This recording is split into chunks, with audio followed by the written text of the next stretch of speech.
नमस्कार, मैं हूं आपके साथ अभिषेक पुंडी।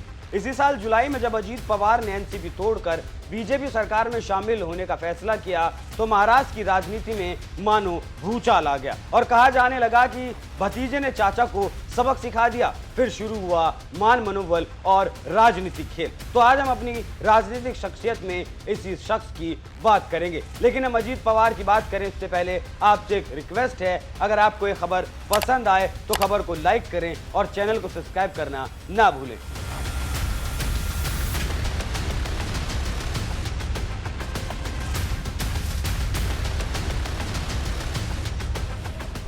17 से बारामती आकर बसे पवार परिवार के पास किसान मजदूर पार्टी की विरासत थी। शरद पवार की मां शारदाबाई पवार शेकाप से 3 बार लोकल बोर्ड की सदस्य रही थी। उनके पिता गोविंद राव पवार स्थानीय किसान संघ का नेतृत्व करते थे, लेकिन शरद पवार ने 1958 में कांग्रेस का हाथ थाम लिया। 27 साल की उम्र में 1967 में वो बारामती से विधानसभा चुनाव में उतरे। उस वक्त उनके बड़े भाई अनंत राव पवार ने उनकी जीत के लिए कड़ी मेहनत की। शरद पवार पहली बार चुनाव जीतकर महाराष्ट्र विधानसभा पहुंचे। उसके बाद वो राज्य मंत्री बने, फिर कैबिनेट मंत्री बने और फिर 1978 में मुख्यमंत्री भी बने।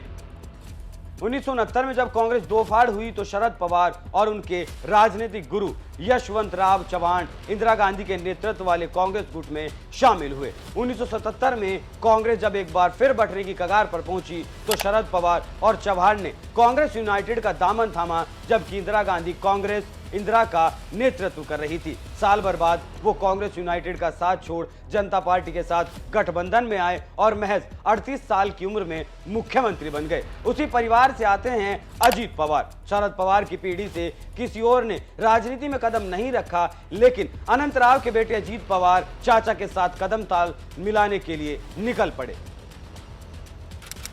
पूरा नाम अजीत पवार, जन्म स्थान 22 जुलाई 1959, देवलाली अहमदनगर, शिक्षा 10वीं पास, पिता का नाम अनंत पवार, माता का नाम पता नहीं, विवाह सुनेत्रा पवार, बच्चे 2। अजीत अनंतराव पवार का जन्म 22 जुलाई 1959 को महाराष्ट्र के अहमदनगर जिले के देवलाली प्रवरा में हुआ था। मराठा समाज से आने वाले पवार ने चीनी मिलों की कोऑपरेटिव बोर्ड के सदस्य के रूप में 1982 में राजनीति शुरू की। पेशे से खुद को किसान और बिजनेसमैन बताने वाले अजीत पवार 1991 में पूना जिला कोऑपरेटिव बैंक के चेयरमैन चुने गए। बाद में वो छत्रपति चीनी मिल के डायरेक्टर बने। 1991 में पहली बार लोकसभा सांसद बने, लेकिन 4 ही महीने में उन्होंने ये पद छोड़ दिया। 1995 में वो पहली बार बारामती विधानसभा से विधायक बने, फिर 1999 में वो दोबारा विधायक बने और पहली बार कैबिनेट मंत्री बनाए गए। 1999 से दिसंबर 2003 तक वो सिंचाई मंत्री रहे। उसके बाद अक्टूबर 2004 तक विलासराव देशमुख सरकार में ग्रामीण विकास विभाग का जिम्मा संभाला। वो 2004, 2009 और फिर 2014 में भी बारामती से एमएलए चुने गए। डिप्टी सीएम के तौर पर उनका सबसे छोटा कार्यकाल नवंबर 2019 का था, जब उन्होंने सुबह सुबह राजभवन में देवेंद्र फडणवीस के साथ शपथ ली थी। लेकिन बाद में शरद पवार ने उद्धव ठाकरे की अगुवाई में महाविकास आघाड़ी सरकार को समर्थन देने का फैसला कर दिया और अजीत पवार की कुर्सी चली गई। 2 घोटाले जिनमें अजीत पवार का नाम आया।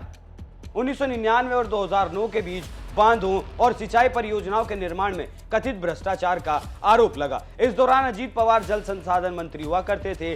जाहिर है कि विपक्षी दलों ने इसके लिए उन्हें जिम्मेदार ठहराया। कैग ने अपनी रिपोर्ट में कहा था कि सिंचाई परियोजनाओं के ठेकों के आवंटन और उन्हें पूरा करने में अनियमितताएं देखी गई हैं, लेकिन 2012 में गठबंधन सरकार ने एक श्वेत पत्र जारी किया और अजीत पवार को क्लीन चिट दे दी गई। लेकिन बीजेपी के सत्ता में आने के बाद भ्रष्टाचार निरोधक ब्यूरो ने इसकी जांच का आदेश दे दिया। इस तरह राज्य सहकारी बैंक ने 2005 से 2010 के बीच बड़ी मात्रा में सहकारी चीनी मिलों, सहकारी धागा मिलों, कारखाना और अन्य कंपनियों को लोन दिए थे। ये सभी लोन डिफॉल्ट हो गए थे। 2011 में रिजर्व बैंक ने राज्य सहकारी बैंक के निदेशक मंडल को बर्खास्त कर दिया था।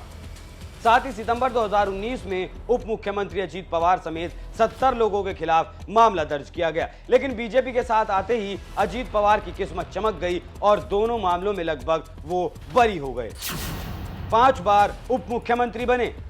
अजीत पवार ने अपने राजनीतिक जीवन में अब तक 5 बार डिप्टी सीएम पद की शपथ ली है, जबकि वो पिछले 4 साल में तीसरी बार उप मुख्यमंत्री बने हैं। 2 जुलाई 2023 को डिप्टी सीएम पद की शपथ लेने से पहले अजीत पवार ने साल 2019 में भी इसी पद की शपथ ली थी, लेकिन बतौर डिप्टी सीएम उनका वो कार्यकाल सबसे छोटा रहा, क्योंकि देवेंद्र फडणवीस के नेतृत्व वाली सरकार महज 80 घंटों के भीतर गिर गई थी। उसके बाद अजीत पवार ठाकरे के नेतृत्व वाले एमवीए गठबंधन सरकार में भी डिप्टी सीएम बनाए गए थे, लेकिन यह सरकार पिछले साल जून में एकनाथ शिंदे की बगावत के बाद गिर गई थी। लिहाजा अजीत 2.5 साल तक डिप्टी सीएम के पद पर रहे थे। अजीत ने सबसे पहले साल 2010 में उप मुख्यमंत्री पद की शपथ ली थी, लेकिन उनका नाम 2013 में एक घोटाले से जुड़ता है। इसके बाद उन्होंने अपने पद से इस्तीफा दे दिया था, लेकिन इसी साल उन्हें क्लीन चिट मिली और वो एक बार फिर से डिप्टी सीएम बनाए गए।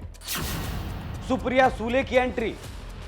2006 में पवार परिवार की एक और शख्सियत सुप्रिया सूले ने राजनीति में कदम रखा। राज्यसभा के लिए चुने जाने के बाद सुप्रिया सूले ने राजनीति में प्रवेश किया। वरिष्ठ राजनीतिक विश्लेषक अभय देशपांडे कहते हैं कि 2004 में अजीत पवार और सुप्रिया सूले के बीच ज्यादा कंपटीशन नहीं था। हालांकि बाद में सुप्रिया सूले ने युवा राष्ट्रवादी के तौर पर काम करना शुरू किया और उनका नेतृत्व और अधिक दिखाई उस वक्त तक देने लगा। वहीं अजीत पवार का पार्टी में वर्चस्व भी बढ़ा, लेकिन अब दोनों के बीच प्रतिस्पर्धा बढ़ गई। जानकारों की माने तो सुप्रिया के आते ही अजीत टेंशन में रहने लगे, जिसका नतीजा पार्टी की टूट में दिखाई दिया। लेकिन अभी भी चाचा शरद दीवार बनकर भतीजे के सामने खड़े हैं। ऐसे में देखना यह होगा कि चुनाव आयोग और कोर्ट इस पर क्या फैसला लेता है और उसका नतीजा क्या होता है। तो आप समझ गए होंगे कि अजीत का राजनीतिक सफर कैसा रहा और वो इस वक्त कैसा है। आपको ये खबर कैसी लगी, आपको ये पूरी स्टोरी कैसी लगी, अपनी राय हमें कमेंट कर